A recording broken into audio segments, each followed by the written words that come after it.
Olá pessoal, boa noite. Espero que estejam todos bem. Para a gente começar a reflexão da noite, falando sobre resignação. Resignação nada mais é do que nós aceitarmos com paciência determinados fatos da vida. Aceitar com paciência. Quando a gente fala de resignação, muitas vezes as pessoas fazem uma relação com o comodismo diante de determinada situação. E a gente sabe que são duas coisas bem diferentes. A doutrina espírita, ela sempre nos informa de que nós somos os artífices da nossa própria vida e que nós precisamos viver, que nós precisamos usar dessa liberdade de escolha para agirmos, que nós não devemos ficar acomodados diante de determinadas situações, esperando que elas se resolvam à revelia da nossa vontade e da nossa ação. Então, isso é ser proativo, é buscar fazer, sair da ociosidade, sair do comodismo, que é um convite que Jesus fazia para nós, quando ele dizia, né, batei e a porta se abrirá, buscai e acharei, pedi e receberei. Ele sempre nos estimulava a fazer, então nunca a nos acomodar diante da situação. A resignação é algo diferente. A resignação é aceitar aquilo que a gente não tem ingerência sobre. É aceitar aquilo que a gente não pode mudar. Mas a gente não costuma fazer isso, né? A maioria de nós, quando se vê diante de uma situação difícil, como por exemplo, a morte de alguém, né? A morte do corpo de alguém, a gente não aceita. Nossa, mas tem gente que até comenta, né, usando literalmente a frase: eu não aceito esse desencarne, essa morte. Como uma morte prematura, a pessoa era tão jovem, eu não aceito. Uma doença, né? Às vezes a pessoa está numa fase terminal e o familiar, a pessoa que acompanha, fica tão revoltado com aquela situação, não aceita.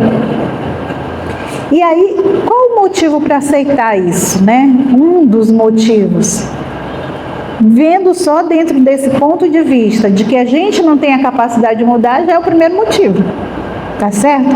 Se eu não tenho como mudar a situação, eu tenho que aceitar, é o primeiro motivo. Se eu tiver como fazer, como mudar, eu tenho que ir, eu tenho que fazer, eu tenho que usar os mecanismos necessários.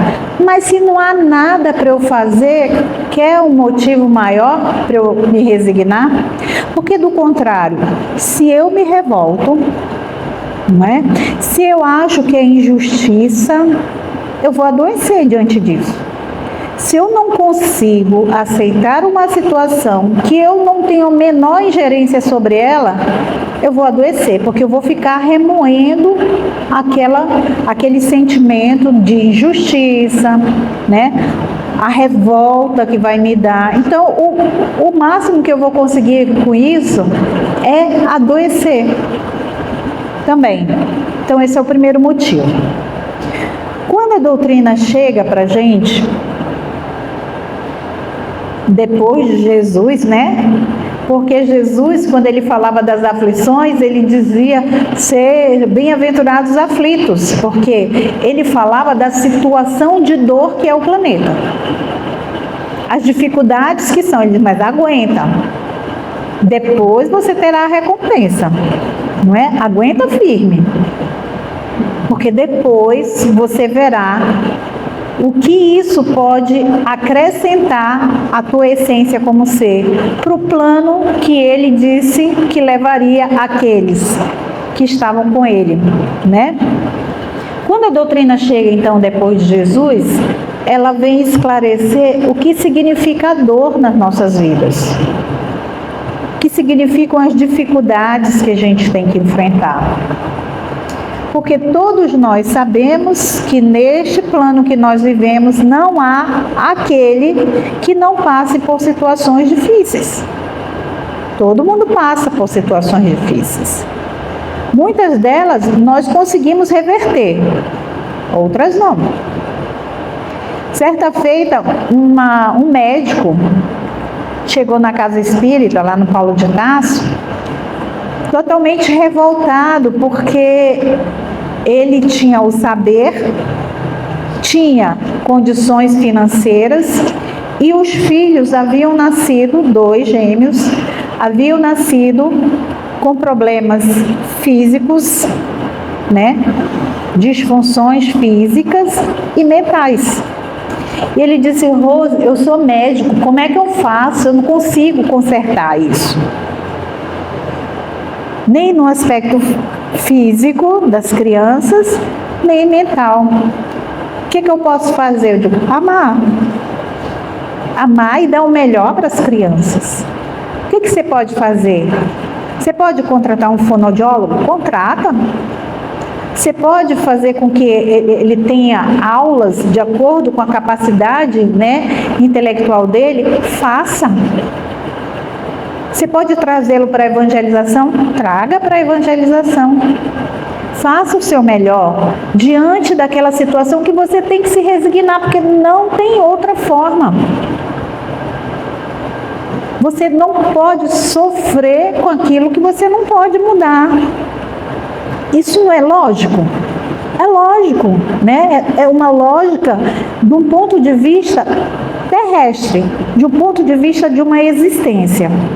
Ainda mais quando a gente traz o novo, né, o novo elemento, que é o elemento da imortalidade do ser. Aí começa a ter mais motivação para a gente se resignar diante dessas situações. Primeiro, entendendo que nenhuma das situações dolorosas que nos são apresentadas tem como objetivo nos fazer sofrer. Nenhuma. Então não há castigo. Nós não somos literalmente punidos. Nós somos apresentados às situações no sentido de correção de coisas feitas em existências passadas e no sentido de um aprendizado em cima daquilo que está posto nessa vida para a gente conseguir para nós mesmos provar que nós já somos capazes de superar aquela situação. Então, muitas pessoas que nascem com deformidade física, nós temos a informação do plano espiritual que foram muitas delas pessoas que cometeram suicídio em outras vidas. Isso são informações, relatos, que isso não é matemático também, a gente sabe, né? Que as nossas experiências vividas em cada existência não é diretamente ligada àquilo que aconteceu lá, mas sim como uma oportunidade de resolver a situação que nos motivou a fazer o erro do passado. Então, tem uma passagem lá no Evangelho, neste capítulo, que fala das aflições, que diz assim: a calma e a resignação, quando elas vêm daquele sentimento de fé no Criador, de entender a situação que nós estamos vivendo aqui, a importância das situações críticas que nós vivemos muitas vezes, com a crença de que no futuro, tudo quanto mais houver resignação, nós vamos colher os frutos dessa experiência vivida.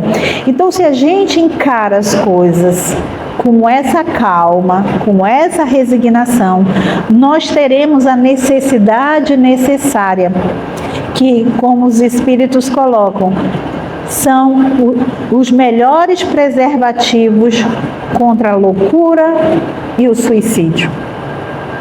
Então, todas as pessoas que são levadas à loucura, né, quando não trazem isso alguma predisposição de outras vidas, ou que são levadas a ideações suicidas e cometem um suicídio, elas muitas vezes fazem isso porque elas não conseguem se resignar diante da dor que estão sendo submetidas pelo Criador. E submetidas em função de algo que elas fizeram. Não é algo imposto aleatoriamente. Nenhuma situação dolorosa nos é imposta de forma aleatória porque o Criador achou que seria, essa aqui que você tem que passar. Não. Tudo é fruto de um comportamento nosso, quer seja dessa existência, quer seja o acúmulo de infrações à lei do amor em outras existências. E ela vai se concentrando, não é?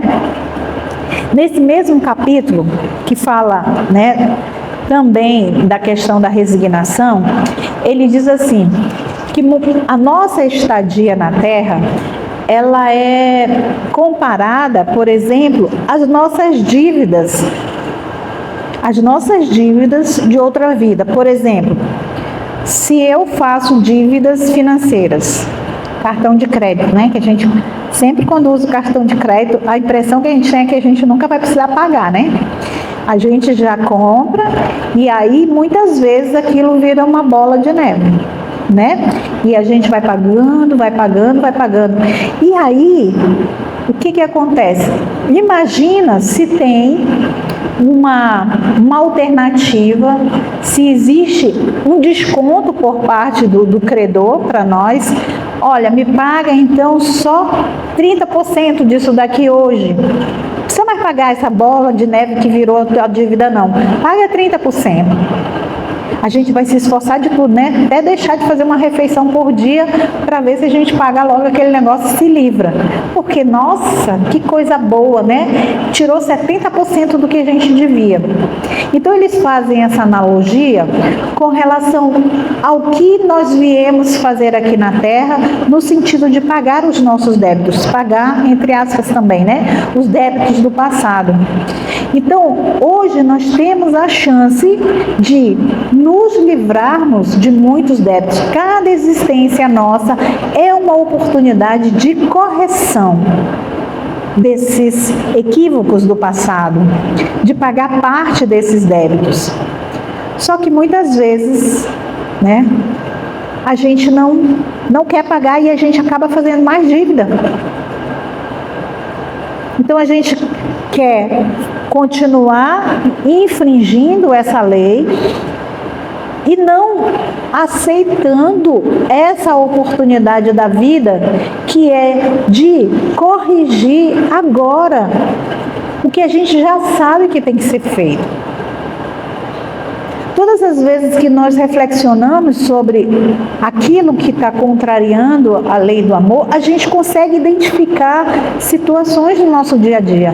Se nós criarmos o hábito dessa autoavaliação, nós vamos identificar sempre, a cada final do dia, como dizia Santo Agostinho, que ele fazia uma revista sobre tudo aquilo que ele havia feito durante o dia e dizia: o que foi bom?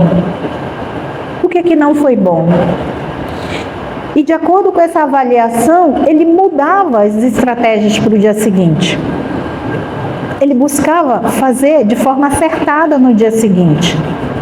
Mas muitos de nós faz de conta que não está devendo. Fecha os olhos, não faz essa autoanálise. Não verifica onde os equívocos se deram. E aí repete tudo de novo no dia seguinte. Porque nós temos o hábito de nos acomodar, que é diferente do se resignar. Nos acomodar diante daquilo que o universo pede para nós, que é sermos proativos nas nossas atitudes, que é sermos responsáveis, conscientemente responsáveis por aquilo que a gente faz, de bom ou de ruim. Quando a gente começa a entender essa lógica e começa a entender que nós teremos todas as chances da vida para pagar esse débito, ou a gente agradece e se empenha, ou a gente se acomoda. E diante de qualquer situação difícil, a gente se revolta e se acha injustiçado. Eu não merecia isso. Como que o outro vive, né, na opulência lá? Nossa, nem uma pessoa moralmente correta, porque julgar a gente ainda faz com uma frequência muito grande, né? Então, julga o outro e diz, nossa, ele faz tudo errado e tem muito recurso. Porque eu que merecia isso. Porque eu ando na linha, né? Porque eu já sou bom. Então, como é que Deus me dá essa aprovação e não dá uma aprovação semelhante para o outro lá? Então, repetindo, quando nós acreditamos na imortalidade do ser, isso é uma gama de informação toda reunida nesse princípio que nos faz, de fato, buscar entender essas provações que a gente passa aqui. E pode ter certeza que se a gente prestar atenção e ver aquilo que se repete na nossa existência, é exatamente aquele up, né, que a gente tem que dar na nossa evolução. Porque a coisa vem e acontece de novo, é como se fosse um ciclo. Você está conseguindo sair daquilo, aí você cai de novo naquela situação. Aí começa de novo. Então é porque a gente não aprendeu. Porque quando a gente aprender, não haverá mais necessidade de passar por aquilo. Necessidade não. A gente pode até, no momento do planejamento encarnatório, solicitar vir naquela condição, sem a necessidade para o nosso burilamento. Como assim? Quando nós viemos espíritos, né? Somos espíritos, é preciso ter essa concepção, né? Acreditar nisso pelo menos como um princípio de lógica para nós. Então, quando nós desencarnamos, nós continuamos a existir com a nossa inteligência. E esse processo de encarnar e desencarnar é milenar na nossa história. Nós já fizemos isso várias vezes. Por isso que hoje a gente é mais ou menos, né? Porque a gente já repetiu muitas vezes as provas da vida para a gente adquirir essa experiência que a gente tem hoje e de repente já se desviar de algumas situações que no passado a gente não conseguia. Então, quando a gente já está no nível de entendimento de como funciona, do que é importante para nós em termos de experiências aqui, nós participamos do nosso planejamento reencarnatório. Eu falando isso para o grupo do ERG que a gente tem, né? O estudo, o 1, as pessoas muitas vezes vêm pela primeira vez, Rose, eu jamais pediria para vir pobre. E aí a gente brinca muito com isso, né? Porque como a gente é tão materialista ainda, parece que esse recurso financeiro ia resolver todas as nossas situações. Embora todo dia a gente veja o quanto de pessoas que têm recurso, que têm status, né? Elas tiram a própria vida, porque elas estão desencantadas. E a gente parece que ainda não entendeu o que realmente a gente precisa trabalhar em nós. Como aquilo que é definitivo para nós. Porque na hora que a gente está morrendo, a gente não se preocupa. Quer dizer, eu não me lembro de já estar morrendo em algum momento, não lembro das outras encarnações. Mas quando a gente acompanha as pessoas que estão nessa condição, né? O que elas relatam?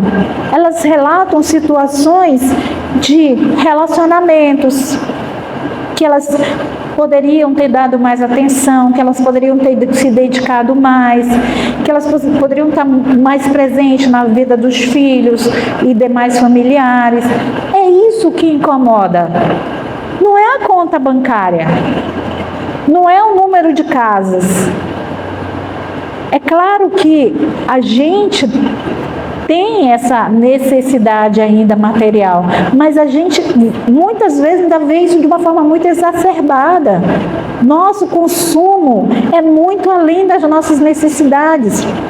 Hoje a gente vê as questões do planeta, né, totalmente modificadas, as questões climáticas, e a gente continua consumindo exacerbadamente, retirando do planeta. E o que a gente está deixando para o planeta? O que a gente está deixando para as gerações futuras? O que a gente está construindo na vida das outras pessoas? Que é isso que vai fazer a diferença, a transformação na vida delas. E não o recurso financeiro. Bom, mas voltando à história lá, então eu posso planejar, e posso planejar também vir ser pobre financeiramente. Posso querer isso, porque eu posso entender que uma experiência de miserabilidade financeira pode me fazer trabalhar aquele ponto crucial do orgulho que eu não consegui. Aquela vaidade, aquela situação de me achar melhor que o outro. Porque eu já entendi que é isso que vai ficar comigo para sempre. Então eu vou focar nisso, na minha transformação. Então, o que adianta eu ser rico? Não é? Materialmente. Se isso vai, mais uma vez, me estimular a esses sentimentos mesquinhos que eu ainda tenho. Então percebam, é a capacidade de entender quem efetivamente somos que vai nos dar todo esse know-how para escolher as nossas provas e nos resignar diante delas, quando estivermos vivendo. Outras pessoas, né, que passam por situações difíceis, Jesus Cristo, de acordo com a doutrina espírita, foi o espírito mais evoluído, que já tinha toda essa noção de moralidade, de conhecimento sobre Deus, de amor, né? Entender a lei do amor na sua maior essência, que passou por aqui. E ele viveu numa condição financeira, né? Ele nasceu numa condição financeira privilegiada, né? Ele escolheu isso. E ele não tinha nada para pagar. Então, Jesus, ele poderia ter vindo numa condição de rei como deste mundo, né? Ele era rei, mas não desse mundo, como ele dizia. Que isso não ia afetar em nada na moralidade dele. Mas ele escolheu vir naquela condição porque ele veio entre aqueles que viviam aquela mesma dor. E ele queria demonstrar que não era isso o mais importante. Que o mais importante era aquele reino que ele vem trazer, que é o reino de Deus. Então, necessidade ele não tinha nenhuma, mas ele escolheu, porque ele não vinha em provação, ele não vinha em expiação, ele vinha em missão. E entre nós tem sim alguns missionários, um e outro, né? Um e outro missionário já tem entre nós nesse planeta. Mas a maioria não, a maioria está no mesmo status aqui de imperfeição, precisando resgatar esses débitos do passado e precisando provar para nós mesmos que a gente não quer mais contrair dívidas, que a gente já tem capacidade de fazer boas escolhas, que a gente já pode deliberar com mais consciência por aquilo que efetivamente a nossa consciência já acusa de que é o correto fazer.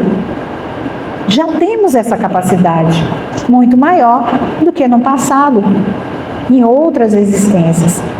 E por que a gente não lança a mão disso? Por que a gente costuma só contar os nossos fracassos, né? Só lembrar das coisas ruins e começar a chorar, a se revoltar e dizer, nossa, por que é assim a vida comigo? Por que nada dá certo para mim? Por que a minha família é desse jeito? Por que eu não consigo um emprego que me dê uma melhor remuneração? E por quê, e por quê, e por quê? Na realidade, quando a gente começar a perguntar, para quê? Qual a lição que eu vou tirar dessa situação? Por que que eu vou e volto na mesma situação, mesmo que eu me esforce? Qual é a lição que eu tenho que tirar daqui que eu ainda não aprendi? O que tem de importante para mim viver essa situação? O que eu tenho que trabalhar em mim para que eu possa não precisar mais passar por essa situação? Isso é tão claro para a doutrina espírita que mesmo em planejamentos onde se tem uma predisposição a algumas situações de doença, mesmo de acidentes, de acordo com a vida da pessoa, ela muda a direção da vida dela. Só para contar uma história, para esclarecer mais essa possibilidade, porque senão a gente seria marionete na vida, né? Na vida nossa. Então o Criador estaria nos manipulando, mas não. O fato dessa liberdade de escolha transforma aquilo que foi planejado. Então a história que eu iria contar, que eu vou contar na realidade, é de um médico que é espírita também. Ele traz para nós a história da mãe dele, que ele foi criado em berço espírita, né? Ele nasceu em berço espírita, a mãe era, e se dedicava e tentava ser um verdadeiro espírita. O que é o verdadeiro espírita? É que sabe de qual o livro dos espíritos? Não. A doutrina diz que o verdadeiro espírita reconhece o verdadeiro espírita pelo esforço que ele faz, pela sua transformação moral, domando as suas más inclinações. Este é o verdadeiro espírita. E ela se comportava nessa direção, de ser uma verdadeira espírita. Então ela praticava o estudo, ela praticava a caridade, ela vivia em função de deixar a marca dela, o pouco que ela poderia fazer pela sociedade, que cada um de nós pode fazer dentro da sua capacidade, dentro da sua limitação, pode deixar sua marca, sua contribuição para a mudança do universo. E ela fazia isso. E aí, certa parte da vida dela, já um pouco avançada em termos de idade, ela está viajando de ônibus para uma outra cidade para fazer uma ação de caridade. Não gosto muito de usar essa expressão, uma ação fraterna. Caridade parece bem carregada de pena, né? Alguma coisa assim. Não gosto muito dessa expressão, mas Chico Xavier dizia que era o amor em ação, né? Mas vamos lá. Ela ia agir fraternalmente em relação a uma comunidade e ela vai viajando e ocorre um acidente. Ela é levada para o pronto-socorro, assim como outras pessoas que ficaram feridas. E ela, depois de uma semana, sai para surpresa dos médicos, porque ela amassa os membros inferiores das pernas dela, mas ela fica sem nenhuma sequela. E aí ela continua fazendo o trabalho dela. Depois, numa reunião mediúnica, vem um espírito que conhece aquela pessoa de outras vidas, que participou do planejamento reencarnatório dela e diz que estava programado para ela ficar sem andar, paraplégica. No entanto, a espiritualidade viu, que acompanhava, né, que ela era muito mais útil com as duas pernas para o trabalho que ela vinha desenvolvendo, não é? Então, para quê? Vamos dar um jeito, né? Vamos dar um jeito aqui. Eles são alquimistas, né? No sentido do fluido cósmico universal. Então, vamos dar um jeito aqui de ela não continuar, né? Nessa condição planejada. Vamos frear isso. Ela fica com as duas pernas e é útil para o universo. Então, eu sempre digo assim, ó. Quando a morte vier me buscar, né? Se eu estiver trabalhando, ela vai dizer assim, peraí, né?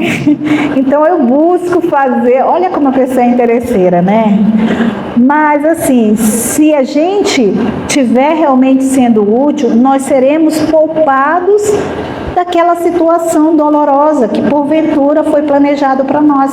Porque não há necessidade, gente, a nossa necessidade é aprender a amar.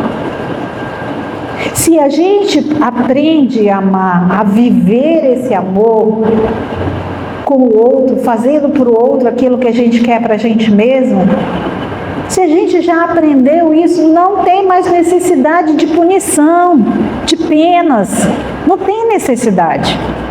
Porque Deus não se compraz, né? O Criador, nem os nossos espíritos protetores, nem Jesus, que é o nosso governador planetário, não se compraz em ver o sofrimento da humanidade. Ele quer o contrário, ele quer que a gente aprenda sem sofrer tanto. Mas a gente ainda é muito, né, digamos assim, resistente ao bem. A gente ainda prefere situações que contrariam esse bem. Só que a gente precisa tomar, de fato, as rédeas da nossa vida. A gente precisa fazer valer todo esse conhecimento adquirido. Olha que bacana a gente já ter essas informações. A gente está aqui como se fosse numa sala de aula, onde espíritos desencarnados também estão junto aprendendo conosco. Para quando eles reencarnarem novamente, eles já estarem mais atentos para o que vieram fazer. Então a gente não veio a passeio, a gente não veio para brincar, a gente não veio para se divertir, não é? Não é isso. Nós não somos mais crianças. Nós precisamos trabalhar a nossa transformação. Cada vez mais consciente do que, gente, a vida é muito curta aqui, são 80 anos. Minha mãe está com 95, mas assim, a média, né, 80 anos. É curto. A pessoa um dia em 80 anos é muita coisa. E o que a gente fez hoje? Um dia em 80 anos é muita coisa. Um dia na eternidade não, mas nesta existência sim. E o que a gente fez hoje? Já pararam para avaliar? Como é que foi o dia hoje nosso? O que eu fiz de útil para mim? O que eu fiz que vai melhorar a bagagem que eu vou levar depois do meu desencarne? Será que a gente consegue pontuar isso? Se a gente criar o exercício, a gente consegue. Se a gente criar o hábito de fazer isso, exercitando todos os dias, a gente vai conseguir. Então, o universo, ele chama a gente para essa transformação. Ele nos convida diariamente para essa transformação. Que nós possamos fazer isso sim. E a cruz que vier para nós, gente, é justíssima. Não tem que se revoltar, porque ela é justíssima. Eu acho que Deus dá até uma aliviada, né? Assim, porque é conforme a nossa capacidade. Então a prestação ainda é pequena, né? Que a gente vai pagando de acordo com as nossas capacidades. Então se revoltar é a pior coisa. E olhar para um futuro além da matéria é a melhor coisa. Para a gente saber que todo esse mal um dia vai passar. Que a paz do Criador nos envolva a todos e nos permita uma noite de reflexão e uma semana maravilhosa com ações sempre voltadas para o bem, nosso particular e daqueles que caminham com a gente nessa estrada. Obrigada a todos pela atenção.